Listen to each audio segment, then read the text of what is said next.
Assalamu alaikum. My name is Afshan Khan. I'm part of Sukoonhealing, and I've been in the field of counselling for over 33 years. I'm an Islamic counsellor, marriage counsellor, teenage counsellor, NLP life coach, CBT therapist, parenting coach. These are some of the things I do, and alhamdulillah, I've written 2 books on marriage. When we talk about narcissism, we have to talk about codependency and the empath because it's like 2 sides of a coin. So it's really important that we talk about the empath. And today, like I said, I've done other videos on this. So let me just explain again what a codependent is or an empath is. So these are people that usually narcissistic people like to marry because they can control them. So they are very easily controlled. They lack a lot of self-esteem. They feel also that they're not good enough. They're very passive people, and they like to be the martyr, always thinking about everybody else, and the spotlights for everybody else is never for them. But the reason I want to talk about this subject today is because obviously I don't think a day goes by that I don't meet the codependent or I don't meet the narcissist, because it's sadly something I deal with quite a lot. And I look at the codependent and I see them doing so much. And I think to myself, they are such strong people, yet they fail to recognize that how strong they are. Again, my therapy has to come into play and try and change their self-belief, because they're like, they're out there earning money, they're doing a full-time job, looking after the house, cooking, cleaning. It's all about giving and giving and giving until they become so tired, because they never actually give to themselves. And we know the body has a right over us, and if we don't give that right to ourselves, at some point we get exhausted. But they are very talented people, but they don't recognize their talent. And so my job is always to help them recognize their talents.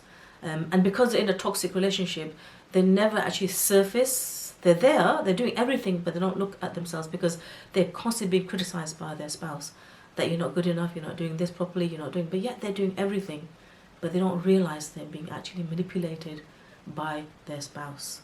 So I really want to say to people out there that if you're in a toxic relationship, and just sit back and look at yourself, look at how much you're doing in life, and just think, if you would, I'm not saying to leave, obviously you should think about leaving a toxic relationship, but it's not about that. It's about actually recognizing how much you are doing and how many talents you have that you're exploring. And if you didn't have somebody who's constantly criticizing you or putting you down, where would you be?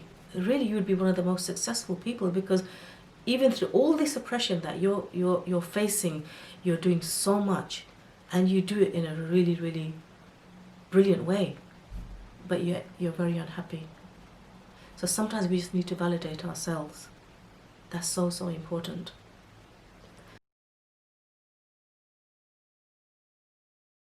Again, sometimes we don't realize that until perhaps we come for therapy. But usually people are unhappy. If you're going to deny your needs and wants, you're going to be unhappy. And so when people come, they'll say, well, I've got anxiety, I've got depression, I'm really not feeling it, I'm so tired, I'm mentally exhausted.